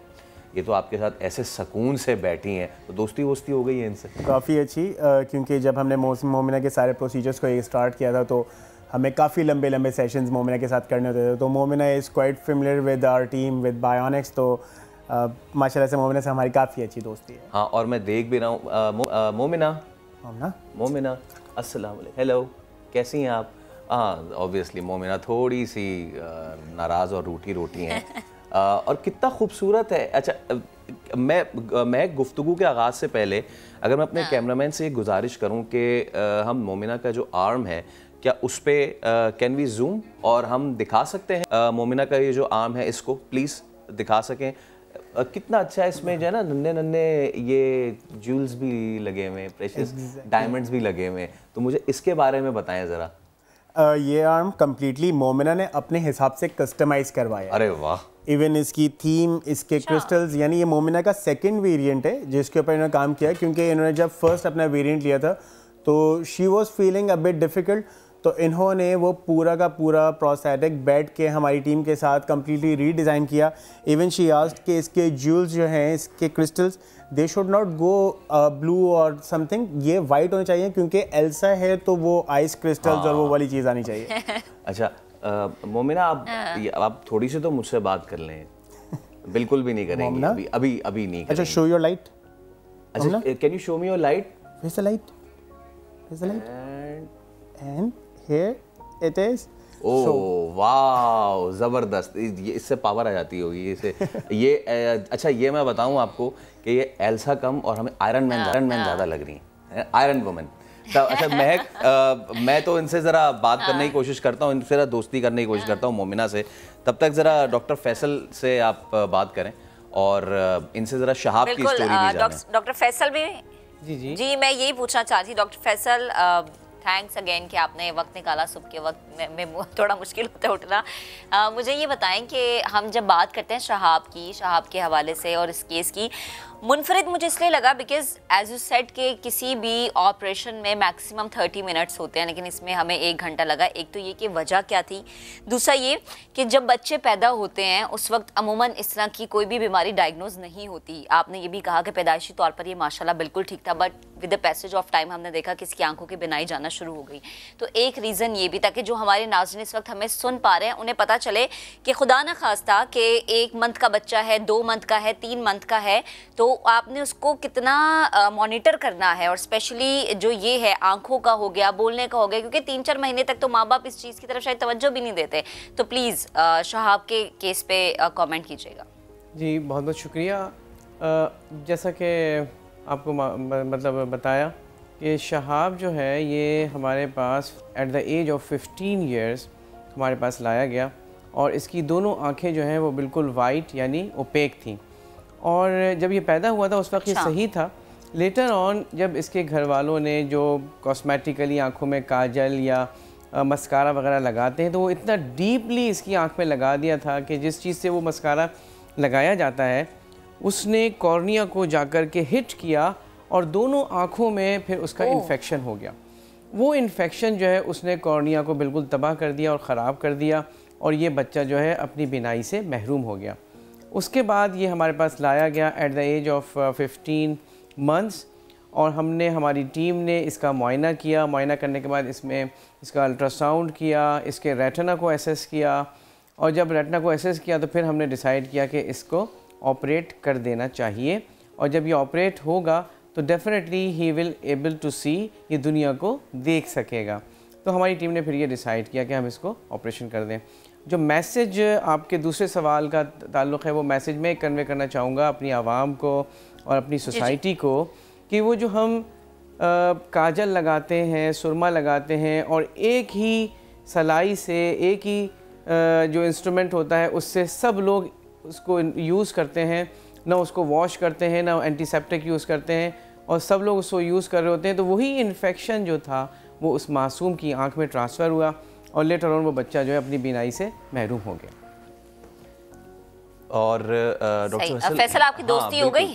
मैं कोशिश कर रहा हूँ, तब तक मेरी ज़रा इनसे कोशिश होती है, क्योंकि मुझे पता है ना थोड़ी बहुत ट्रिक्स।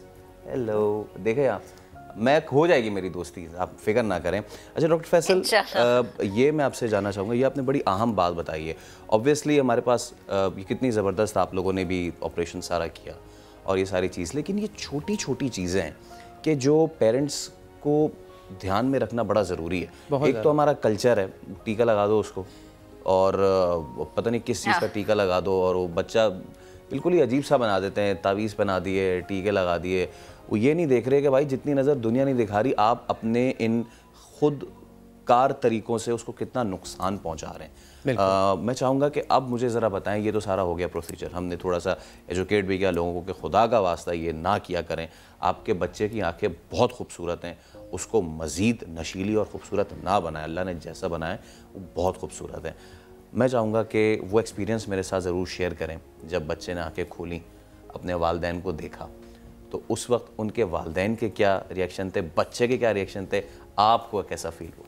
बहुत, जब उस मासूम का हमने ऑपरेशन किया, ऑपरेशन करने के बाद उसने अपनी आंखें खोली और हमने उसकी ड्रेसिंग को रिमूव किया और उसने सबसे पहले अपने वालिद को देखा, और उसकी मुस्कुराहट जो थी वो मुस्कुराहट दुनिया ने देखी, पाकिस्तान ने देखी, और पूरी दुनिया ने उसकी मुस्कुराहट को शेयर किया, और उस मुस्कुराहट का कोई नेमुल बदल नहीं था।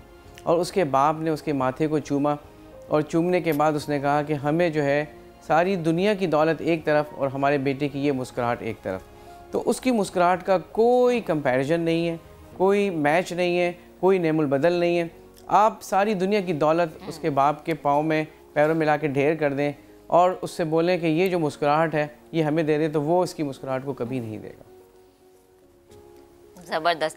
अच्छा डॉक्टर साहब, एक और चीज़ जो कि मैं पढ़ भी रही थी और देखने में भी आई कि अमूमन जब ऑपरेट होता है आंखों का 12 टांके लगते हैं, इसमें 18 लगे। क्या मुनफरिद ऐसी चीज़ थी कि टाइम भी ज़्यादा लगा, स्टिचेस भी ज़्यादा लगे?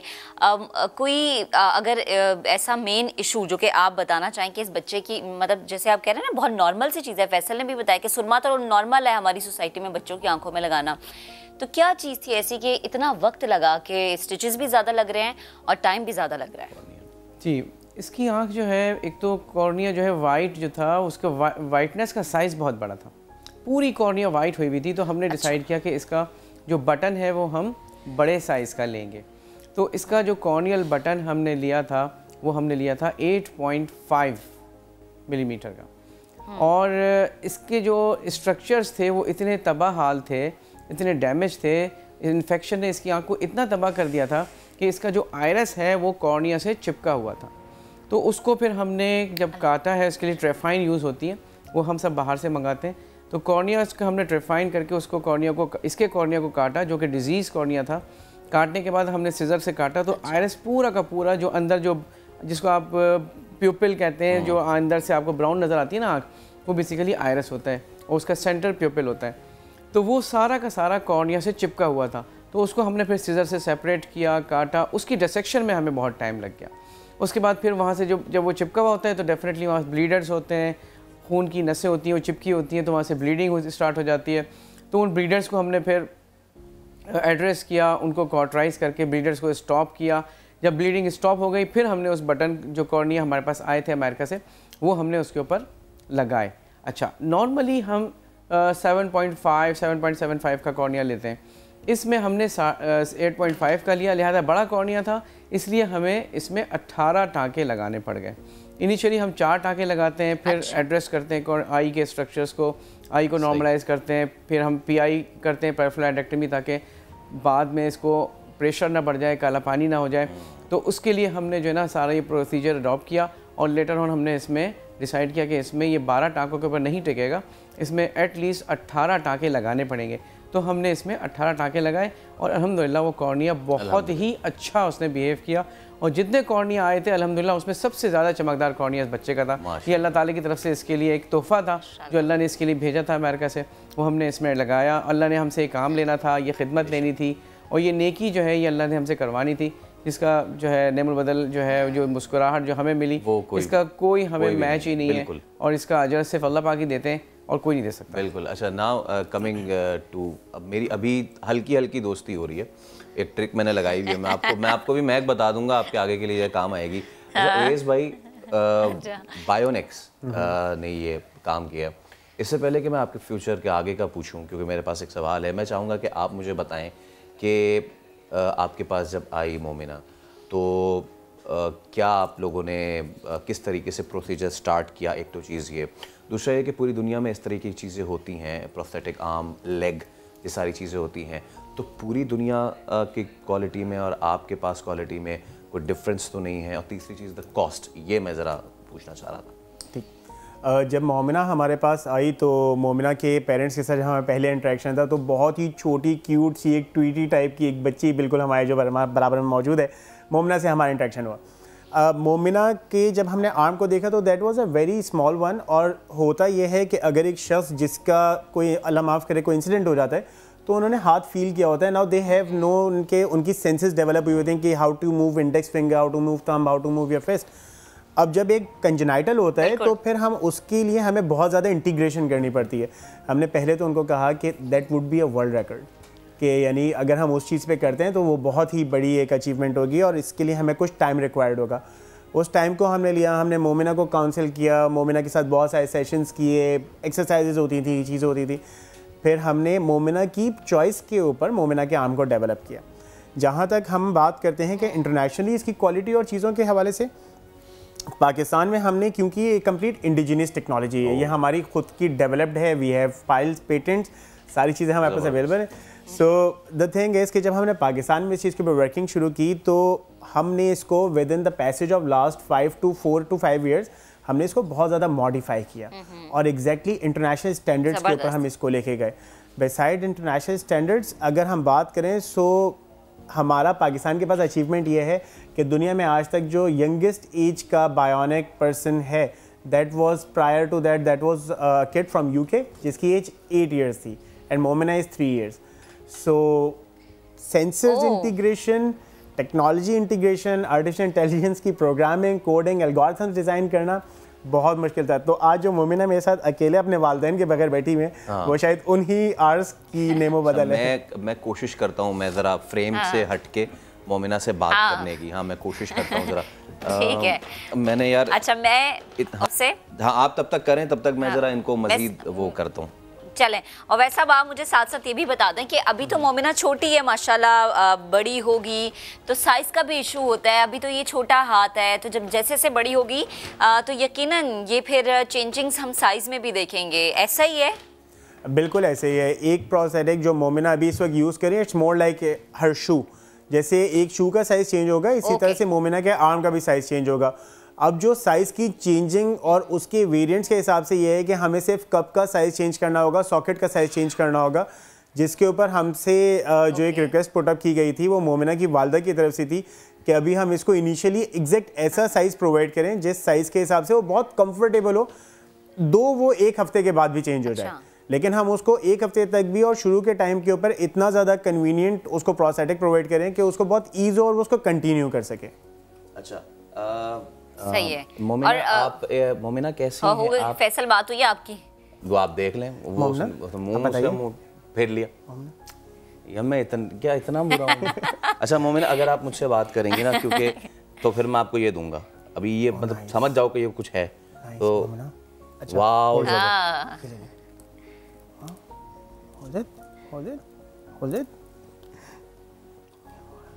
कितनी अच्छी बात है कि कहते हैं ना कि पेरेंट्स के भी ड्रीम्स होते हैं, और मैं यहाँ पे इनके पेरेंट्स को भी बड़ा मैं सलाम पेश करता हूँ, बिकॉज बहुत सारे पेरेंट्स होते हैं वो हिम्मत हार जाते हैं, ठीक है, बट मोमिना के पेरेंट्स जो हैं उन्होंने इस चीज़ को पूरा कैरी किया और अब वो उनको देख के कितना खुश भी हो रहे हैं।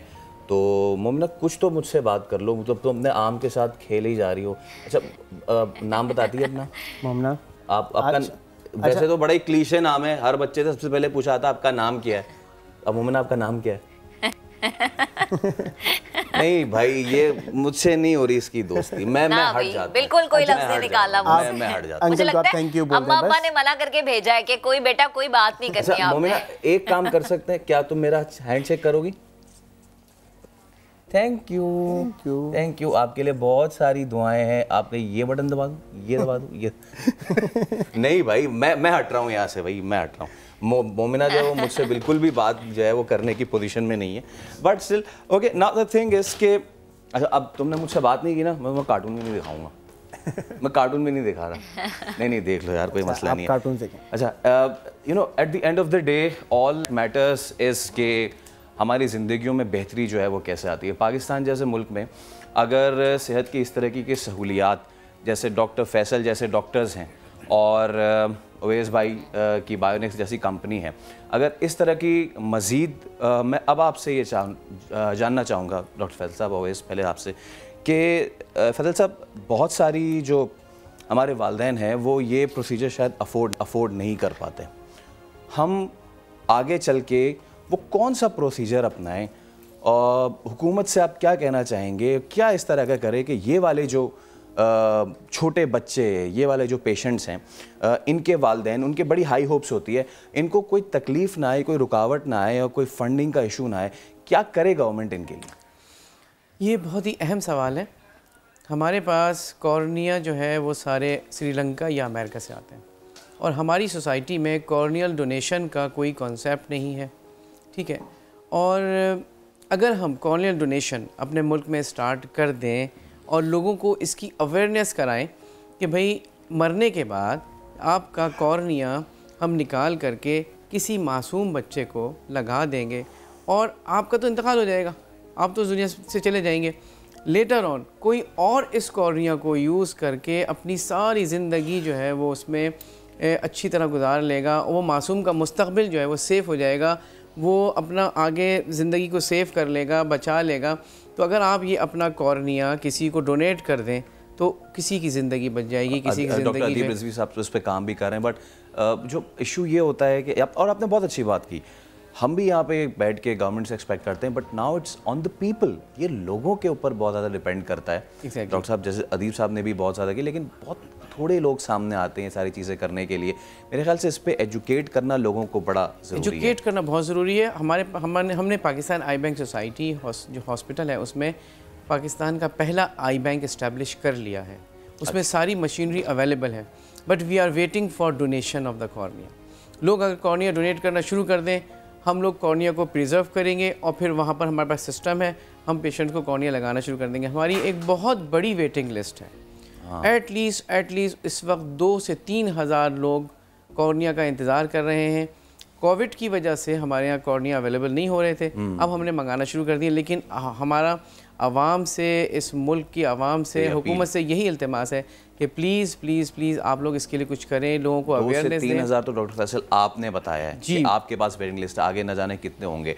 अच्छा अवैस भाई, आप क्या कहना चाहेंगे? ऑब्वियसली आप ये काम कर रहे हैं और मोमिना के पास तो आर्म आ गया है नाउ, क्या आपकी मज़ीद एक्सपेक्टेशन है? लोगों से आप क्या कहना चाहेंगे?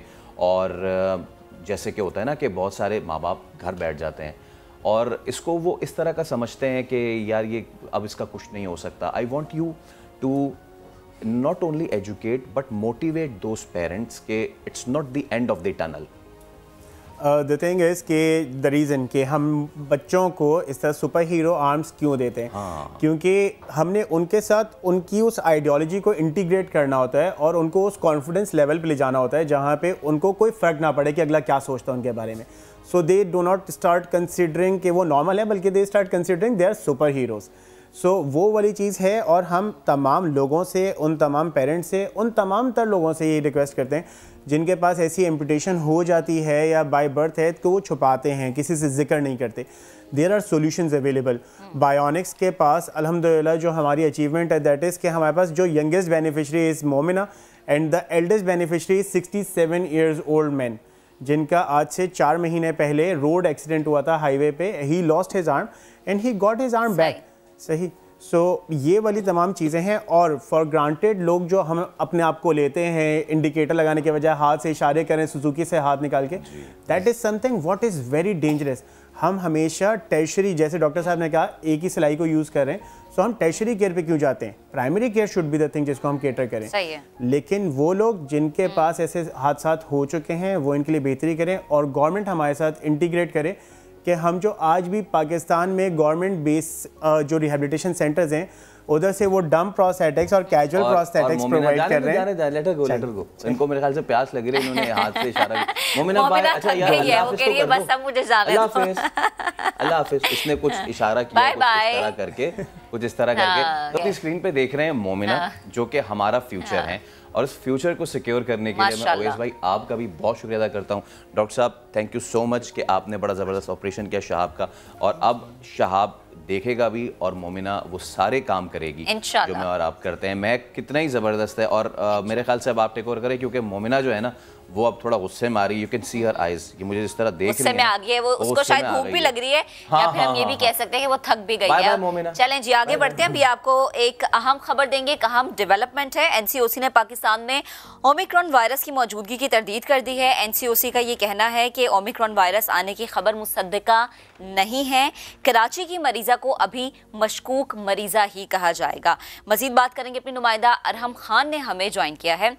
ऐसे ही पाकिस्तान में ओमिक्रॉन का जो पहला केस है उसके बारे में कहा जा रहा है कि कराची से केस रिपोर्ट हुआ है, लेकिन एनसीओसी का मौकफ जो सामने आया उसमें ये कहा जा रहा है कि ओमिक्रॉन का जो पहला केस है इसकी खबर में अभी कोई सदाकत नहीं है, क्योंकि जो वहाँ पर जो केस रिपोर्ट हुआ है उसकी जीनो सिक्वेंसिंग अभी मुकम्मल नहीं हुई। सैंपल्स लेने की कोशिश की जा रही है। कौमी इदारे सेहत में जब ये सैंपल्स आएंगे, इनकी जीनो सिक्वेंसिंग होगी, उसके बाद ही ये कंफर्म किया जा सकेगा कि आया ये ओमिक्रॉन वेरिएंट ही है या फिर ये जो पुरानी इकसाम है कोरोना की ये वही है। तो अभी तक ये तो नहीं कहा जा सकता कि पाकिस्तान में पहला ओमिक्रॉन का केस आ चुका है। एनसीओसी का मौकफ भी सामने आया है कि अभी तक जीनो सिक्वेंसिंग जो है वो नहीं हुई, जो कराची से केस रिपोर्ट हुआ है। जब तक उसकी कौमी इदारा सेहत में मुकम्मल सिक्वेंसिंग नहीं हो सकती, उस वेरिएंट का मुकम्मल पता नहीं लगाया जा सकता, उसका नमूना नहीं लिया जा सकता, तब तक ये नहीं कहा जा सकता कि पाकिस्तान में ओमिक्रॉन का पहला केस रिपोर्ट हो चुका है। और नताइज आने तक इंतजार करना होगा कि पाकिस्तान में क्या ओमिक्रॉन का पहला केस रिपोर्ट हुआ है या नहीं। तो एनसीओसी का मौकफ सामने आ गया है, जो कहा जा रहा है कि पाकिस्तान में ओमिक्रॉन का पहला केस रिपोर्ट हुआ है। जीनो सिक्वेंसिंग अभी उसकी मुकम्मल तौर पर नहीं हुई। नमूने हासिल करने की कोशिश की जा रही है, क्योंकि कौमी इदारे सेहत में हमारे पास लेबॉर्ट्रीज हैं जहां पर जीनो सिक्वेंसिंग की जाती है। जिस तरह से पहले भी जो वेरिएंट्स आए थे, जब डेल्टा आया था तो उसके बारे में भी कौमी इदारे सेहत ने ही उसकी सिक्वेंसिंग की थी, और उसके बाद ही नताइज जब आए थे तो ऐलान किया गया था कि पाकिस्तान में डेल्टा वो आ चुका है या नहीं। तो अभी तक जो ओमिक्रॉन है उसके बारे में हतमी तौर पर नहीं कहा जा सकता कि वो पाकिस्तान में है या नहीं। एनसीओसी का मौक़िफ़ भी सामने आ गया है। जी ठीक है अरहम, बेहद शुक्रिया। आप हमें अपडेट कर रही थी, तो अभी इंतज़ार करना पड़ेगा। जब तक नताइज सामने नहीं आ जाते तब तक हम ये नहीं कह सकते कि ये जो खातून हैं ये ओमिक्रॉन वायरस का शिकार हैं या नहीं है। अभी लेंगे एक ब्रेक, अब हमारे साथ रहिएगा।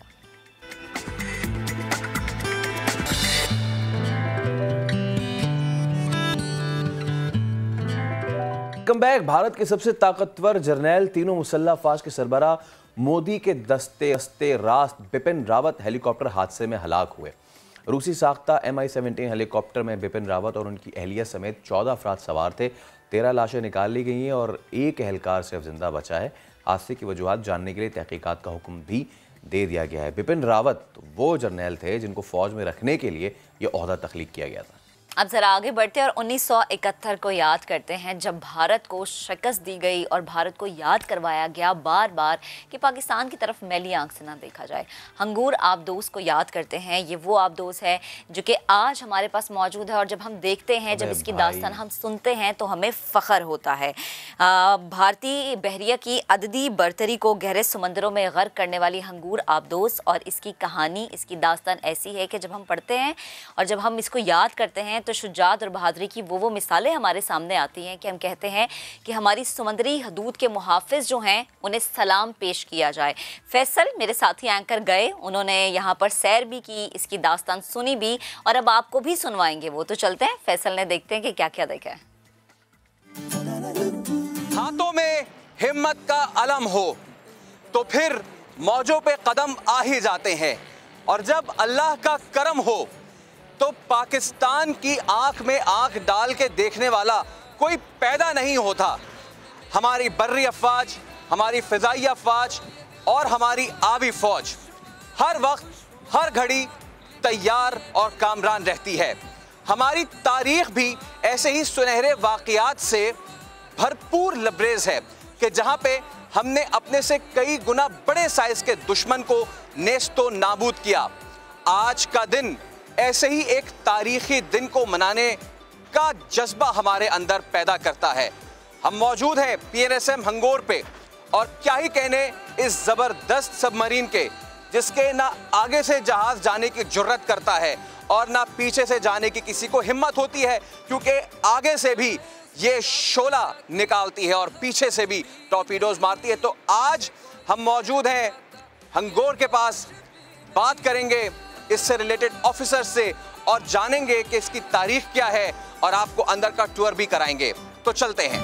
तो हमारे साथ मौजूद है लेफ्टिनेंट अलवी साहब के, जिनकी सारी सर्विस जो है वो हंगोर पे रही है और सबसे जो डिस्टिंग्विशिंग बात वो ये है कि 71 के क्रू ने इनकी ट्रेनिंग की हुई है। अलवी साहब अस्सलाम वालेकुम। वालेकुम सलाम जनाब। कैसे हैं? ठीक ठाक हैं, खैरियत से हैं, यहाँ पे मौजूद है। तो सर ये क्या है, ज़रा ये बताएं मुझे। ये इस पार्ट को कहते हैं फॉरवर्ड टॉर्पीडो रूम और इसका निक नेम है FTR। यहाँ पर फॉरवर्ड टॉर्पीडो रूम, यहाँ पर 8 ट्यूबें लगी हुई हैं। ये जो बैक साइड पे नजर आ रही है ये 8 ट्यूबें हैं। मीन है कि ये आप 4 मिसाइल और 4 टॉर्पीडो इनके अंदर लोड कर सकते हैं। टॉर्पीडो में और मिसाइल में फ़र्क क्या है?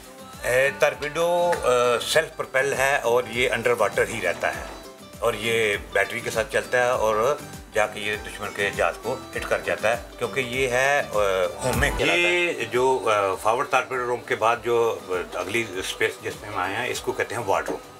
ये अफसर का लिविंग एरिया भी है। अच्छा। और यहाँ पर वो खाना भी यहाँ पर ही खाते हैं। ये एक चीज़ मेरे सामने रखी हुई जिसको मैं पढ़ रहा हूँ, sinking of Indian navy ship Khukri by PNSM Hangor during 71 war. ये क्योंकि ये सबमरीन डिजिटल नहीं थी, ये एनालॉग सबमरीन थी जी। तो उस वक्त डिजिटल टेक्नोलॉजी अभी तक आई नहीं थी, हमारे वजूद में ही नहीं आई थी। तो ये एनालॉग थी।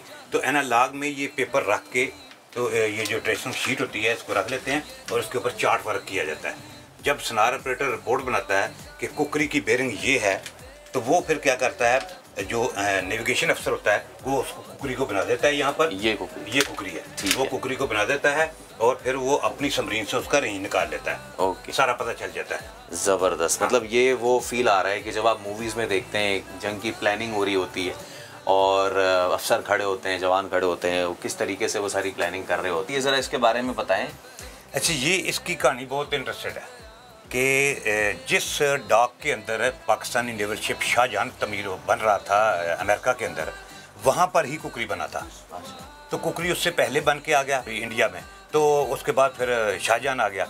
अभी शाहजहां वहाँ बन ही रहा था, तो इसी दौरान पाकिस्तानी इस सबमरीन ने, हंगोर ने कुकरी को डुबो दिया और ये प्राइज अभी उसको मिलना था, ये उसका सवीनियर था कुकरी के लिए। तो फिर उन लोगों ने क्या किया कि यार कुकरी तो डूब गया, तो अब कहा करे उसी डाक के अंदर हमारा शाहजहां बन रहा है तो हम शाहजहां को दे देते हैं। उसके लिए बना था, उसके डुबाने वालों को ये सवीनियर मिला है। क्या जबरदस्त स्टोरी है। ये आगे चले सर। आज ही it's like watching a movie. आपने अक्सर फिल्मों में देखा होगा, सबमरीन जब जाती है तो इससे जो है हर जगह कम्युनिकेट होता है। तो अलवी साहब से पूछते हैं कि जी अलवी साहब, अब ये बताएं ये कौन सा रूम है। ये तो मुझे लग रहा है सबसे जो इम्पोर्टेंट पार्ट होता है ना, जिधर प्रेशर भी हम पता कर रहे होते हैं और ये सारी चीज़ें।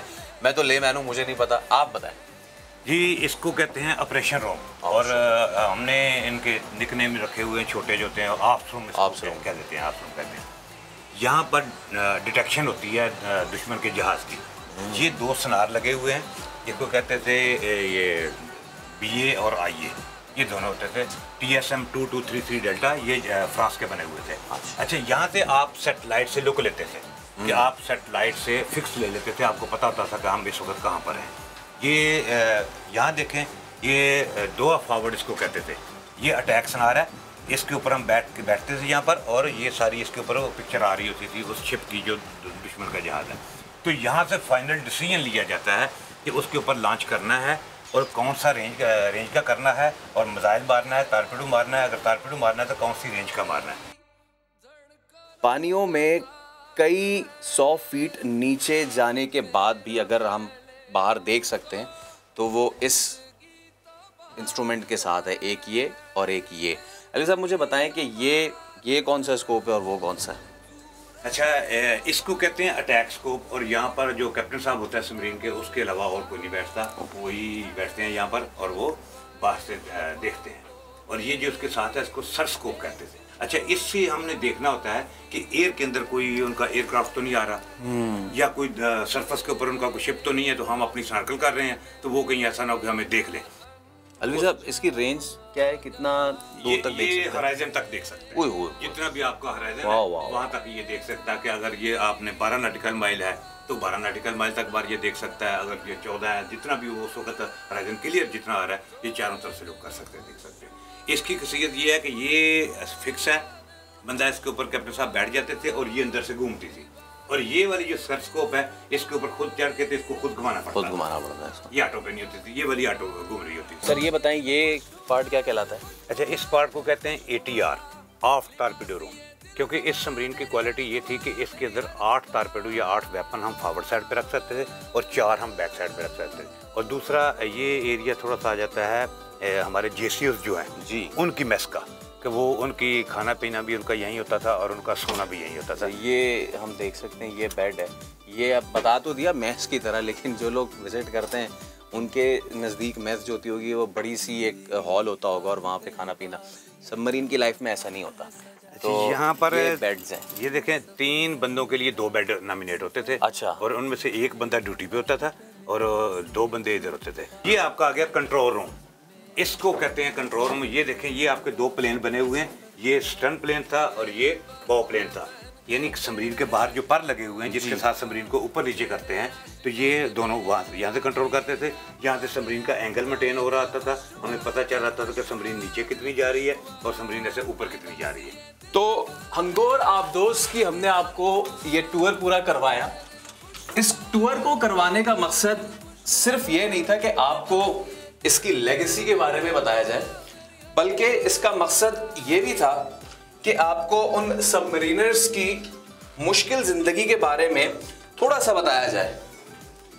अक्सर आपने मूवीज़ में देखा होगा कि कितनी मुश्किल से सबमरीनर ज़िंदगी गुजारते हैं, लेकिन आज जब हमने ये रियल लाइफ एक्सपीरियंस किया है तो उसके बाद अंदाज़ा हुआ है कि अगर वतन के ये बेटे वतन की हिफाजत के लिए ये तरीका अपनाते हैं तो ये बड़े बड़ों की बस की बात नहीं है।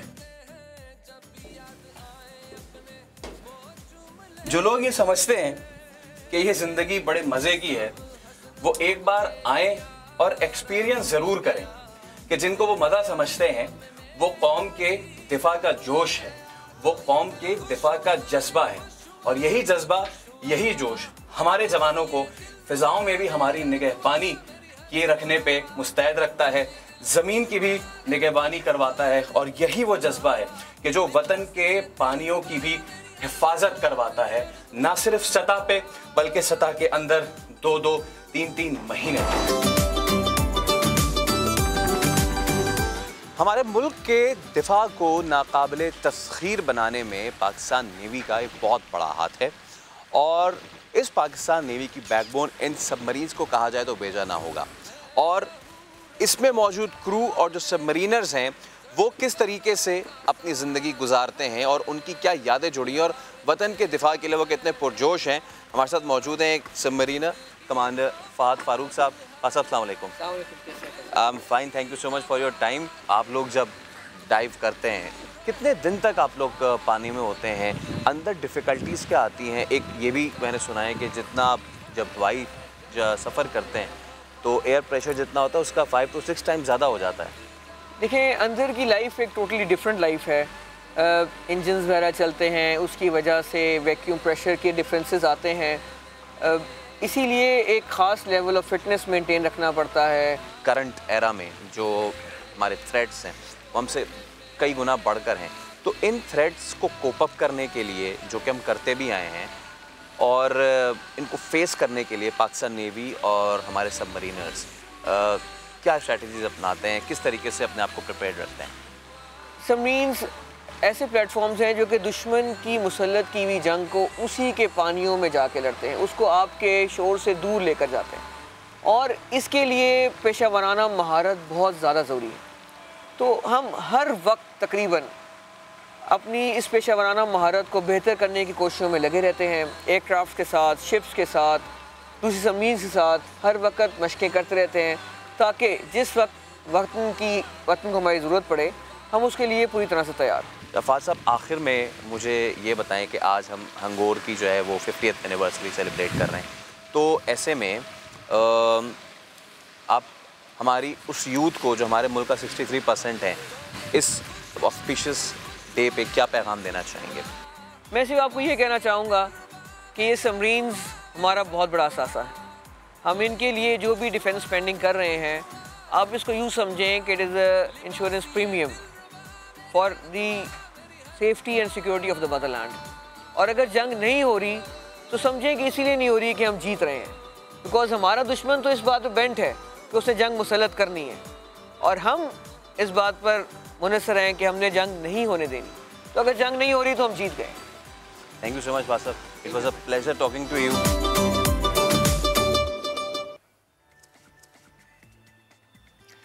तो हंगोर की सैर हमने आपको करवाई और फैसल बड़ी मेहनत माशाल्लाह आपने की है। दिल खुश हो गया कि हमारे पास ऐसे असासे मौजूद हैं। आज के प्रोग्राम से इतना ही, कल आपसे मुलाकात करेंगे। बहुत सी खबरें होंगी, बहुत सी बातें होंगी। आपने अपना बहुत सा ख्याल रखना है। अल्लाह हाफ़िज़।